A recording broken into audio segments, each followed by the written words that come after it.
Let me guess, you plan to study today. Not in a fake way, like actually planned. You even had that dramatic inner monologue where you told yourself, this is it. Today I change. Today I lock in. Today is my academic comeback. And then somehow, without even realizing it, you're in bed, under a blanket, wearing oversized pajamas that make you feel safe, watching a study with me video while not studying. And the craziest part? You're not even stressed about it. You're just comfortably disappointed in yourself. Yeah, same. And before you start attacking yourself with the word lazy, let me stop you right there. You are not lazy. You are just too comfortable to feel urgency. And that difference matters more than you think. Today we're talking about something nobody actually teaches students: how to maintain comfort and still study. Not hustle culture, not burnout culture, not wake up at 4 a.m., hate your life, and call it discipline. We're talking real life, teen life, US student life, school pressure, exams, grades, expectations. Because comfort without discipline is not self-care. It's procrastination, wearing cute pajamas, and pretending it's healing. Part 1. The biggest lie. Students believe somewhere along the way, students were sold a very dangerous lie. The lie sounds productive, but it quietly ruins your relationship with studying. That lie is this: if you're comfortable, you won't work. So you grow up thinking real students suffer. Real success hurts. Real productivity feels miserable. And if studying doesn't feel painful, then it must not be working. So now your brain lives in extremes. Either you're stressed, anxious, overwhelmed, running on caffeine and panic, or you're relaxed, scrolling, numb, and doing absolutely nothing. And you think those are the only two options. That's not discipline. That's psychological sabotage. Comfort is not the enemy. Uncontrolled comfort is. There is a massive difference between comfort that supports your brain and comfort that sedates your brain. Supportive comfort keeps you calm, focused, and mentally safe. Sedating comfort shuts your brain down, lowers urgency, and makes tomorrow feel like later. One helps you study. The other gently puts your goals to sleep like a lullaby while whispering, "You can do it later." And later turns into never. Let's pause for a second and be honest with ourselves. Do you study better when you're extremely stressed, extremely comfortable, somewhere in between, or not at all because life is exposing you right now? Whatever your answer is, that answer already tells you what kind of comfort you've been using. Part 2. Comfort zone versus comfort system. This is where most teens mess up, and it's not your fault. No one explains this difference clearly. A comfort zone is accidental. You fall into it without thinking. Bed, blanket, phone, snacks. You tell yourself, I'll start in 10 minutes, but those 10 minutes are a lie your future self will pay for. This is where motivation goes to disappear quietly. A comfort system, on the other hand, is intentional. You design it. You choose it. It supports your brain instead of distracting it. A clean desk doesn't look aesthetic for no reason. It removes mental clutter. A cozy chair keeps your body relaxed without triggering sleep. Warm lighting tells your nervous system, you're safe, not it's bedtime. Calm background sound fills silence without hijacking attention. And your phone being physically farther away matters more than willpower, because your brain is wired to seek dopamine, not discipline. Same comfort, different structure, different outcome. One makes you sleepy, the other makes you focused. Part 3. The bed is a trap. Sorry, but it is. Let's talk about the bed because someone has to. The bed is not evil. The bed is just extremely loyal to one thing: rest. It does not care about your grades. It does not care about your future. It does not care about your academic comeback. The bed's entire purpose is to tell your body, relax, stay, do nothing. So when you sit on your bed to study, your brain gets mixed signals. You're asking it to solve math problems while lying in the same place where you cry, sleep, scroll, overthink, and emotionally collapse at night. That's not multitasking. That's confusion. And confused brains do not focus. They escape. Most students don't fail because they can't study. They fail because they keep studying in places that train their brain to rest. There's a reason your body feels heavier on the bed. It's not laziness, it's conditioning. If your body thinks it's rest time, your brain will not do calculus. No amount of motivation will override biology. Be honest. Have you ever said, I'll just sit on my bed for a second, and then suddenly it's been 2 hours and you're deep into random YouTube essays, trauma dumping in your notes app, or replaying embarrassing moments from 3 years ago? If yes, congratulations. You've been betrayed by the bed like the rest of us. Part 4. How to make study comfortable without ruining it. Now we get practical, because motivation without strategy is just vibes. Tip 1. The 80% comfort rule. If you are 100% comfortable, you will sleep. If you are 0% comfortable, you will quit. The sweet spot is 80%. That means your body feels okay, but your brain still feels alert. Soft clothes are fine. Warm drinks are great. A comfortable chair is helpful, but the bed is not. The blanket that makes you feel immortal is not. You want comfort that says, I can stay here and work. Not comfort that whispers, let's disappear from responsibilities. Tip 2. Stop studying like you're being punished. A lot of teens hate studying, not because studying is bad, but because they've turned it into emotional punishment. They sit down angry. They study only when guilt forces them. They associate learning with stress, pressure, and self-criticism, so their brain learns to avoid it. If every study session feels like jail time, your brain will treat it like trauma and run. Make your study sessions short, clear, and predictable. You don't need drama. You don't need extremes. You need something your brain doesn't fear starting.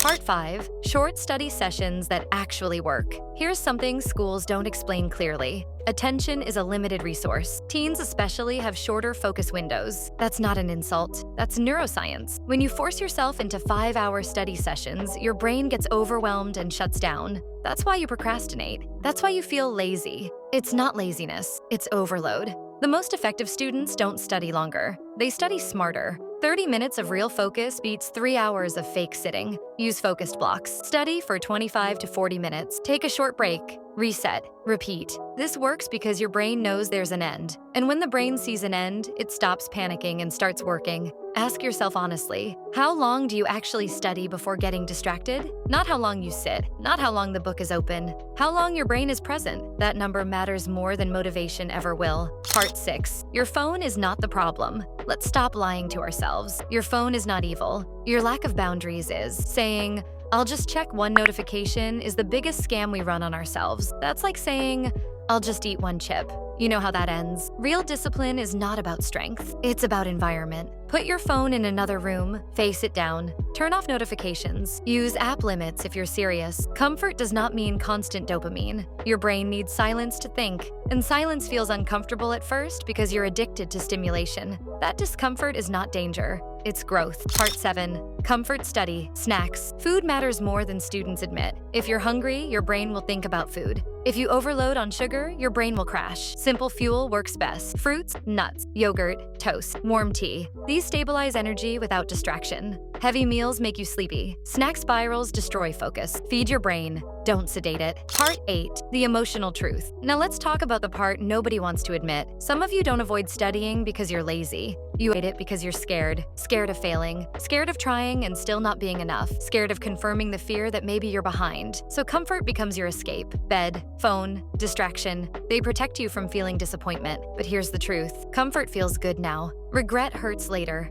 And deep down, you don't want comfort. You want confidence, relief, proof that you're capable. Studying is not about grades. It's about self-respect. If you've ever avoided studying because you felt overwhelmed or scared to fail, you're not broken. You're human. And you're not alone. Part 9. Why comfort sometimes feels safer than trying. There's something important most productivity videos never talk about, especially for teens. Comfort is not just physical. Sometimes comfort is emotional. Sometimes staying in bed, scrolling, or avoiding studying feels safer than opening a book because books remind you of expectations. Expectations from parents, expectations from teachers, expectations you placed on yourself at the beginning of the year when you said, "This year I'll do better." When you don't study, you can still tell yourself, I could have done better if I tried. But the moment you actually try, you risk finding out where you really stand. And that's scary. So your brain chooses comfort, not because it's lazy, but because it's protecting your ego. That's not weakness. That's fear wearing a hoodie. The solution is not to bully yourself. The solution is to lower the emotional risk of starting.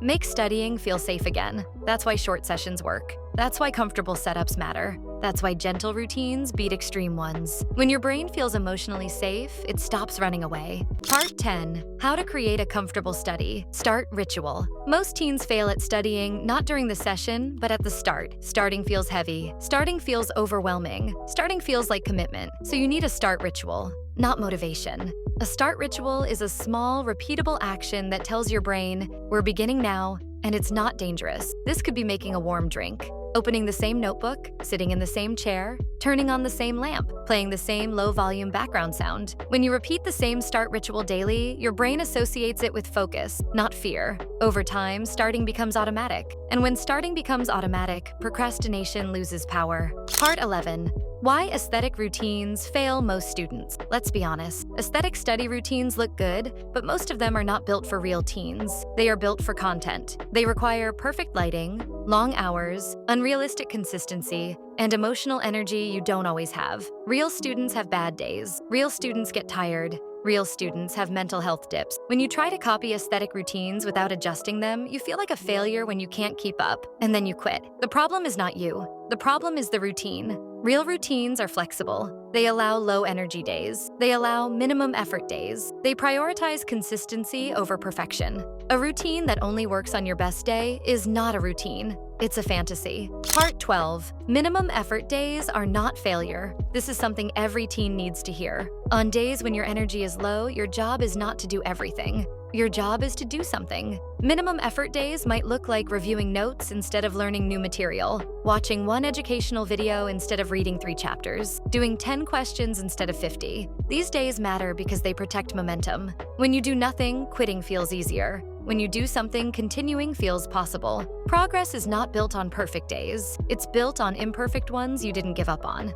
Part 13. The role of environment in comfort and focus willpower is overrated. Environment is underrated. If your environment is distracting, you will struggle no matter how motivated you are. That's not a personal flaw. That's psychology. Visual clutter increases mental load. Noise increases fatigue. Poor lighting lowers alertness. Small changes make big differences. Clear your desk before studying. Turn off unnecessary tabs. Close apps you're not using. Use warm but not dim lighting. These changes reduce the amount of energy your brain spends just existing. That energy can then go toward learning. Comfort is not about luxury. It's about reducing friction. Part 14. Why multitasking ruins both comfort and study. Many teens think multitasking makes studying more comfortable. Music with lyrics, videos playing in the background, notifications popping up. But multitasking forces your brain to constantly switch focus. Each switch drains mental energy. This makes studying feel harder, not easier. Then you blame yourself for feeling tired when the real problem is cognitive overload.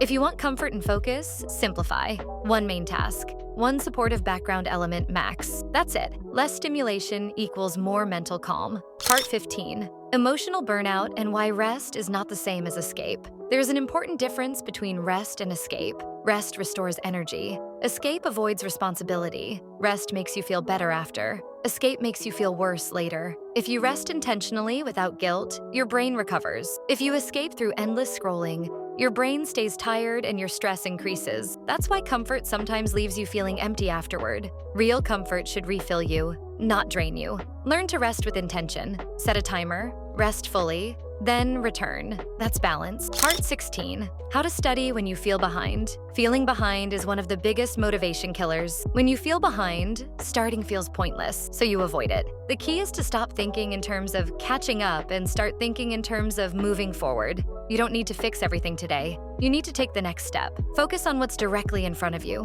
One topic, one assignment, one concept. Progress reduces anxiety. Anxiety blocks progress. Start small to break the loop. Part 17. Why consistency beats intensity every time. Studying intensely for one day and then quitting for a week does nothing for your confidence. Studying moderately every day builds trust with yourself. Confidence comes from keeping promises to yourself, even small ones. When you consistently show up, your brain starts believing you again. That belief is powerful. It makes studying less emotionally heavy and more routine-based. Comfort and discipline meet in consistency. Part 18. The social pressure. Teens don't talk about. A lot of teens struggle with studying because of social comparison. You see classmates who seem smarter. You see influencers who seem productive. You see people online who claim they study all day. Comparison makes you feel inadequate. And when you feel inadequate, comfort becomes a coping mechanism. Remember this, you are only seeing highlights. You don't see their burnout, their anxiety, their skipped days. Focus on your lane.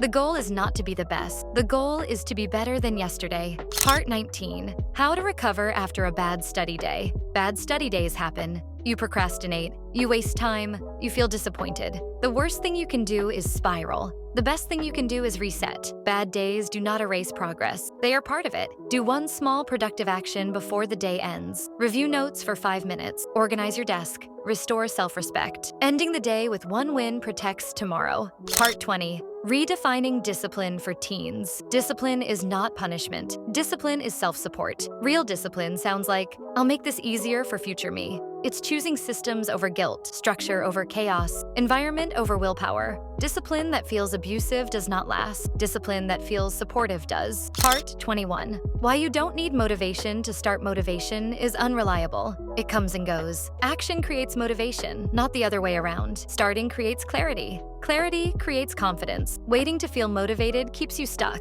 Build systems that work even when you don't feel like it. That's real maturity. Part 22. Comfortable study. Goals that actually work. Stop setting goals like study all day or finish everything. Set goals like understand this one concept or complete this one task. Achievable goals reduce anxiety. When anxiety drops, focus increases. This makes studying feel lighter and more comfortable. Part 23. How to deal with distractions without self-hate. Distractions will happen. You will get distracted. That doesn't mean you failed. Noticing distraction and gently returning to the task is a skill, not a weakness. Self-hate drains energy. Curiosity restores it. Ask yourself why you got distracted. Fix the environment. Adjust the plan. Move on. Part 24. The role of sleep in comfort and learning. No productivity system works if you're sleep deprived. Sleep affects memory, focus, and emotional regulation. If you're constantly tired, studying will feel impossible. Comfortable studying includes protecting sleep. Stop glorifying exhaustion. Your brain needs rest to learn. Part 25. Final truth before we continue. You don't need to become a different person to study better. You don't need extreme discipline. You don't need to hate comfort. You need balance. You need systems. You need patience with yourself. Learning how to balance comfort and study is a skill, and skills can be learned.